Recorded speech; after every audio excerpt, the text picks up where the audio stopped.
Hello student, welcome to my YouTube channel. Today we are discussing topic about shares. Shares क्या होता है हमारे को ये डिस्कस करना है और ये आपका टॉपिक 25 मार्क्स का आएगा जिसके अंदर आपका 18 मार्क्स का शेयर और 7 मार्क्स का डिवेंचर आएगा।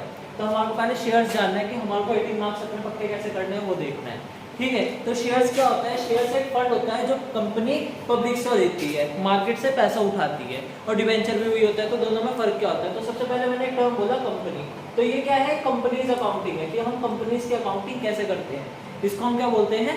Companies accounting. ठीक है, शेयर्स का किसका पार्ट है? कंपनीज अकाउंटिंग का। तो एक कंपनी क्या है? कंपनी में देखो क्या लिखा है, artificial person created by a law, जो एक सिद्धांत से बनाया जाता है, हैविंग सेपरेट लीगल एंटिटी, जिसकी अपनी एंटिटी होती है, with a perpetual succession and a common seal. तो यहाँ पे एक वर्ड आ गया परपेचुअल। परपेचुअल का मतलब क्या होता है कि जैसा सपोज करो कोई इंसान है, वो मर गया और वो कंपनी है, वो इंसान मर गया, उसके बाद जो उसका आगे सक्सेशन होगा उसके आगे वो चलती रहेगी। इसके अंदर चाहे कितने पार्टनर्स आए, कितने पार्टनर चले जाए, ये तब तक खत्म नहीं होगी जब तक हम इसको क्या ना करें, डिसॉल्व ना करें। अदरवाइज ये कंपनी क्या रहेगी? चलती रहेगी। तो उसको हम क्या बोलते हैं? कंपनी। तो कंपनी क्या है? एक आर्टिफिशियल पर्सन है। ये एक आर्टिफिशियल पर्सन है, इसके पास सारे राइट होते हैं। हमारे को इसके पास सारे राइट है, किसी के ऊपर केस भी कर सकती है। अगर किसने किसी के ऊपर फ्रॉड करा तो कोई इसके ऊपर भी केस कर सकता है। तो जिसके पास सिर्फ दो ही कानून नहीं है इसके पास, ना तो ये वोट डाल सकती और ना ये घूम फिर सकती।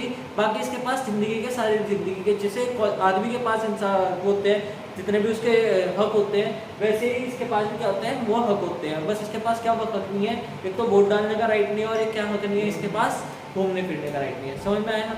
उसके बाद characteristics of a company. Characteristics बोल लो या आप इसको फीचर्स बोल लो। फीचर्स ऑफ कंपनी क्या होते हैं? फीचर्स क्या है इसके?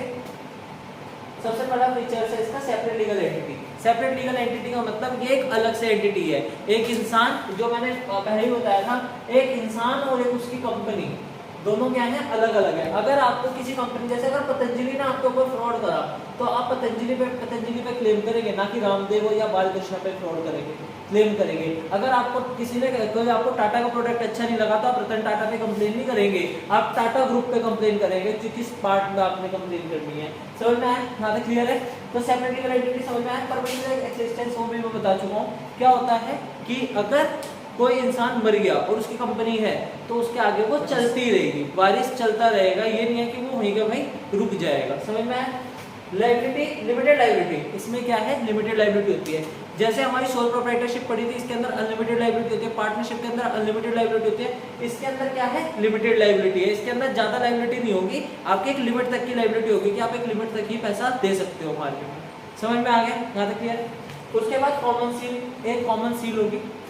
भाई सबका एम तो एक ही होगा ना, कंपनी के अंदर एक ही तो एम होगा, 10-12 एम के साथ तो नहीं चलेंगे ना, तो उसका हम बोलते हैं common seal. Transferability of shares, हमने जो इससे पहले चैप्टर पढ़ा वो कौन सा पढ़ा था हमने? पार्टनरशिप। पूरी पार्टनरशिप खत्म करी हमने, यस और नो? यस ना? तो पार्टनरशिप में हमने क्या पढ़ा था कि एक पूरा लॉ बनाया जाता है, पार्टनरशिप डीड बनाई जाती है, नंबर ऑफ पार्टनर बनाए जाते हैं। अगर कोई पार्टनर एडमिट हुआ, तो उसमें हमारे को देखना पड़ता है। अगर कोई पार्टनर निकला तो हमारे को रिटायरमेंट या डेथ करनी पड़ती है उसकी, फिर डिसॉल्व भी करना पड़ता है। बट शेयर्स के अंदर ऐसा नहीं है। अगर मैंने आज किसी कंपनी के शेयर खरीदे और मेरे को पैसों की जरूरत है, या मेरे को शेयर्स को बेचना है, मेरे को किसी और कंपनी के खरीदने हैं, तो मैं क्या करूंगा? उसे एकदम बेच सकता हूँ। इसके अंदर मैं क्विक डिसीजन ले सकता हूँ। इसके अंदर कोई पेपर वर्क नहीं है, कुछ नहीं है। बस मैंने जिस मीडियम से खरीदा बैंक के थ्रू, मैं बैंक के थ्रू ही से बेच दूंगा। तो इसका मतलब है transferability of shares. Separation of management from ownership, इसका मैनेजमेंट ऑनर से अलग होता है। जो मैंने बताया सेपरेट लीगल एंटिटी है, वही है कि इसका जो मैनेजमेंट होता है वो किससे अलग होता है? ऑनर से अलग होता है। यहां तक कोई डाउट है तो पूछो। क्लियर है? उसके बाद काइंड्स ऑफ कंपनी। कंपनी के कितने तरीके की कंपनी होती है? There are 3 type of company. Unlimited company, company limited by guarantee, और कंपनी लिमिटेड बाय शेयर्स। ये 3 टाइप की कंपनी होती है। ठीक है? अनलिमिटेड कंपनी क्या होती है? अनलिमिटेड कंपनी होती है जिसके अंदर अनलिमिटेड लायबिलिटी होती है। या अनलिमिटेड कंपनी का मतलब है अनलिमिटेड लायबिलिटी, जहाँ पे जितने भी पार्टनर होंगे उसमें क्या होगा? अनलिमिटेड लायबिलिटी होगी। समझ में आया? क्लियर है? फिर उसके बाद कंपनी लिमिटेड बाय गारंटी, तो इसमें अगर अनलिमिटेड लायबिलिटी है तो इसके अंदर क्या है?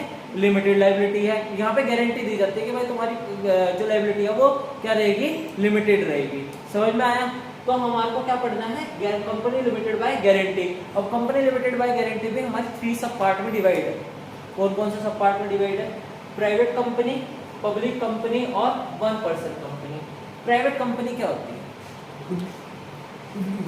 प्राइवेट कंपनी होती है खुद की कंपनी, ठीक है। इसमें गवर्नमेंट का कोई लेना देना नहीं है। इसमें गवर्नमेंट हम भाई शेयर्स हम लोगों को भरोसा कब होगा, पब्लिक को भरोसा कब होगा किसी कंपनी पे? जब उसके ऊपर गवर्नमेंट का हक हो, जब गवर्नमेंट के नॉर्म से हिसाब से चल रहा हो। प्राइवेट कंपनी वाला सिर्फ गवर्नमेंट एक आर्टिफिशियल पर्सन कंपनी खोल दी उसने, जो आपके आसपास सराउंडिंग में कंपनी है वो एक प्राइवेट कंपनी है। समझ में आया? ये कोई शेयर्स इशू नहीं कर सकते। अगर शेयर्स इशू करना है तो हमारे को कौन सी कंपनी होनी चाहिए?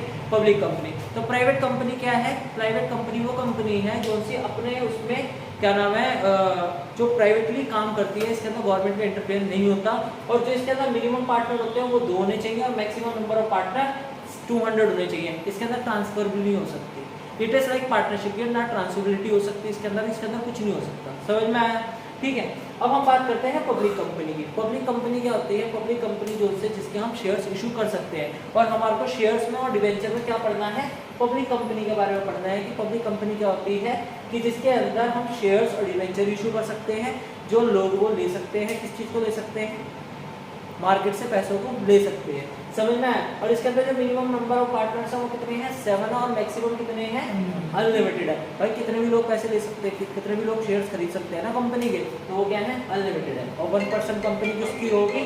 ये कंपनी होगी 1% की, एक आदमी की कंपनी होगी जो उसको रन करेगा। यहाँ तक कोई डाउट है तो बताओ, क्लियर है यहाँ तक?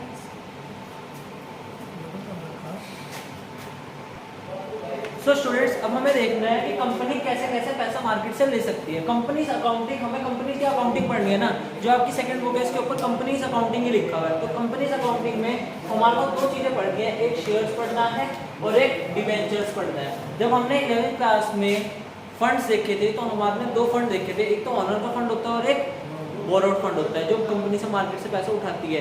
तो शेयर्स क्या है? एक ऑनर्स फंड है। ऑनर फंड मतलब कंपनी का खुद का फंड है, ठीक है। और डिवेंचर्स क्या है? बोरोड फंड है, ठीक है। भाई वो कैसे है? कंपनी ने दोनों तरीके से पैसे लिए ना, ऐसा तो नहीं है कि यहाँ से पैसा नहीं लिया और यहाँ पे दे दिया, ठीक है, ऐसा तो नहीं है ना। कंपनी ने दोनों टाइप से पब्लिक से पैसा लिया, ऐसा तो नहीं है वो पब्लिक अलग थी वो पब्लिक अलग थी। तो दोनों में फर्क क्या है? हम सबसे पहले फर्क देखना है, ठीक है। तो ऑनर्स फंड क्या है? ऑनर्स फंड में एक कंपनी पब्लिक को क्या दे देती है? पार्टनरशिप दे देती है। Partnership in the sense of कि अगर कंपनी को प्रॉफिट होगा, अगर मुझे प्रॉफिट होगा तो मैं उसका प्रॉफिट दूंगा, ठीक है, मैं तुम्हारे को उसका प्रॉफिट भी देने को तैयार हूँ। अगर मेरे को लॉस होगा तो मैं तुम्हें उसका लॉस भी दूंगा। तो कंपनी क्या करती है? इसका प्रॉफिट भी डिवाइड करती है और लॉस भी डिवाइड करती है।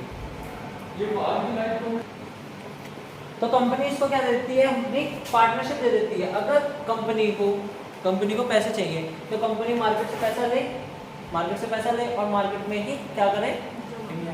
मार्केट में कंपनी में इन्वेस्ट कर दिया, जो प्रॉफिट हुआ वो पब्लिक में बांट दिया। अब इससे क्या फायदा हुआ? पब्लिक को क्या फायदा हुआ कि उसको बिना टेंशन तो रहेगी, बट उसको कोई काम तो नहीं करना पड़ा ना, उसका पैसा बढ़ा है, वेल्थ बढ़ी है।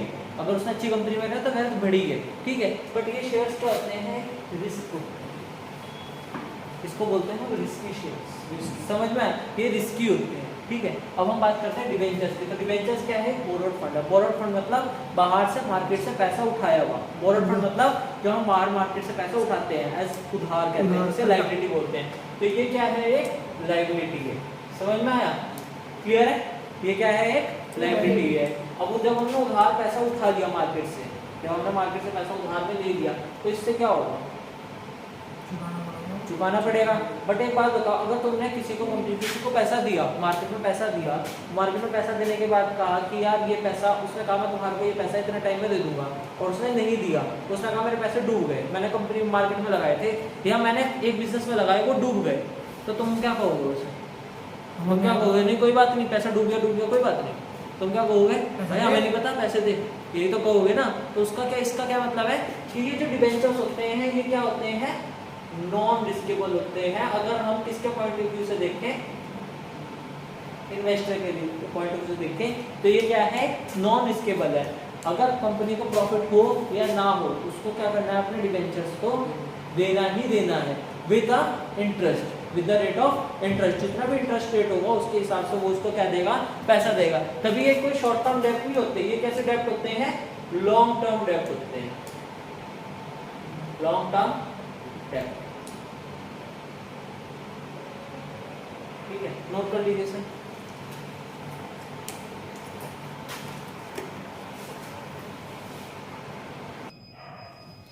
So student, this is the introductory video of chapter share. कल हम इसी के आगे टॉपिक लेके चलेंगे। ठीक है, थैंक यू सो मच।